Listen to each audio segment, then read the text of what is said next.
पिछले कुछ दिनों से देश के अलग अलग हिस्सों में जो रेल दुर्घटनाएं हो रही हैं, उससे कई सवाल उठ खड़े हुए हैं। क्या ये सब एक सोची समझी साजिश का हिस्सा है, यानी कि किसी ऐसे टूलकिट का हिस्सा है जो देश में इस तरह के हादसे के जरिए डर पैदा करना चाहता है?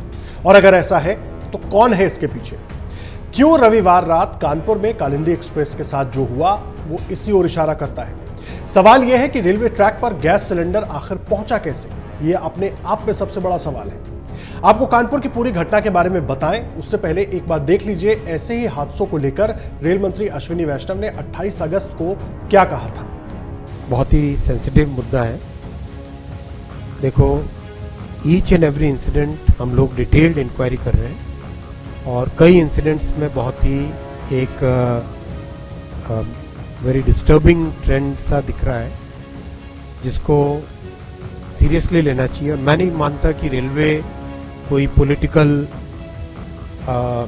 आरोप प्रत्यारोप का विषय है। रेलवे एक ऐसी संस्था है, रेलवे और डिफेंस दो ऐसी संस्थाएं हैं देश में जो कि they should be above politics, जिसमें हमें कहीं पर भी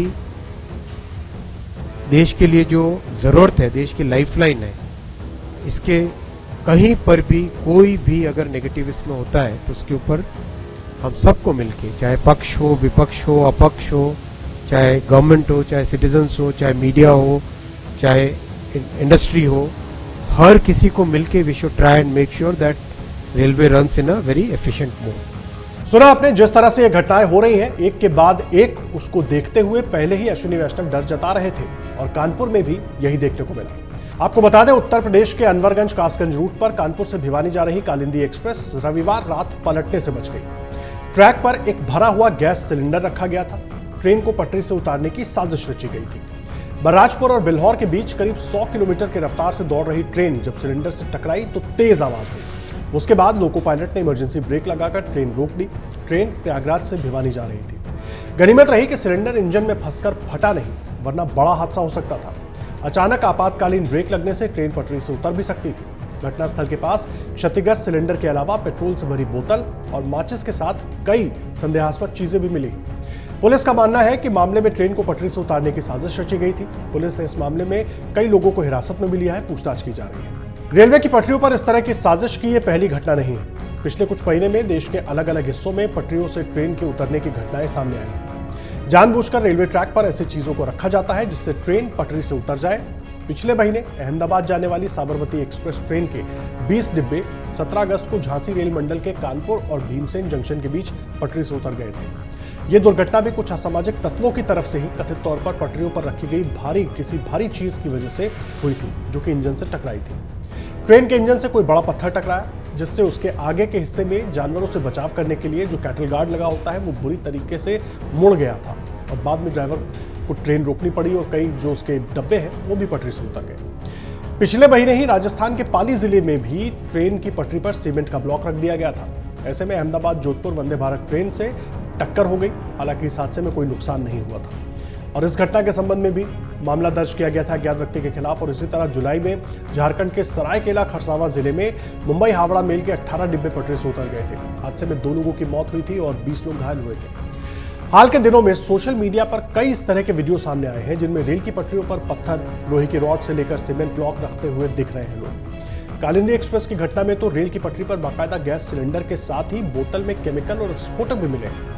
और इस तरह के हादसों के बाद सुरक्षा एजेंसियों को भी बहुत ज्यादा अलर्ट होने की जरूरत है और इस संबंध में राजनीतिक दल भी सरकार के साथ ही रेलवे की तरफ से उच्च स्तरीय जांच की मांग कर चुके हैं। हालांकि खुद अश्विनी वैष्णव भी कह चुके हैं कि इस तरह के मामलों पर कोई राजनीति नहीं है, सबको एक साथ खड़ा होना होगा। आपको बता दें कि जिस तरह से एक के बाद एक इस तरह के हादसे सामने आ रहे हैं उसके पीछे सीधे तौर पर भारत में आतंक फैलाने की साजिश दिखती है।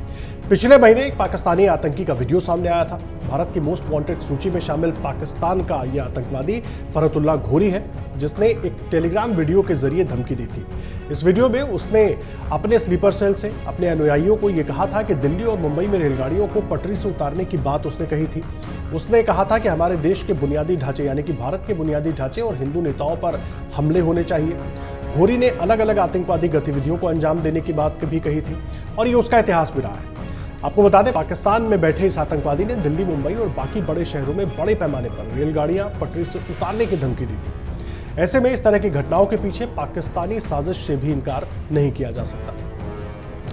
अब सवाल यह है कि क्या कोई स्लीपर सेल एक्टिव हो गया है जो बार बार ट्रेन हादसे कराने की कोशिश कर रहा है, और अगर ऐसा है तो कौन लोग शामिल हैं इसके पीछे। यूपी के पूर्व डीजीपी विक्रम सिंह सीधे तौर पर इसके लिए रेलवे ट्रैक के किनारे बसे बांग्लादेशी और रोहिंग्या शरणार्थियों को जिम्मेदार मानते हैं। उनका मानना है कि यह सब एक टूल किट का हिस्सा है और समय रहते अगर इस पर कार्रवाई नहीं हुई तो बहुत देर हो जाएगी और देश को अव्यवस्थित करने के लिए यह सब बड़ी साजिश रची जा रही है। अब देश में इस मुद्दे को लेकर के भी राजनीति शुरू हो गई है। बीजेपी और कांग्रेस में इस पर बयानबाजी हो रही है। क्या होगा राजनीति का वो तो एक अलग बात है, लेकिन जितनी गंभीर ये घटनाएं हैं उतनी ही गंभीरता के साथ सुरक्षा एजेंसियों को आगे बढ़ना होगा और एकजुट होकर एक कॉमन इंटेलिजेंस सिस्टम कुछ डेवलप करना होगा ताकि इस तरह की घटनाओं से वक्त रहते निपटा जा सके। अगर आप ये वीडियो YouTube पर देख रहे हैं तो हमारे चैनल को सब्सक्राइब करें और बेल आइकन को दबाना ना भूलें। अगर आप Facebook पर ये वीडियो देख रहे हैं तो हमारे पेज को लाइक करें।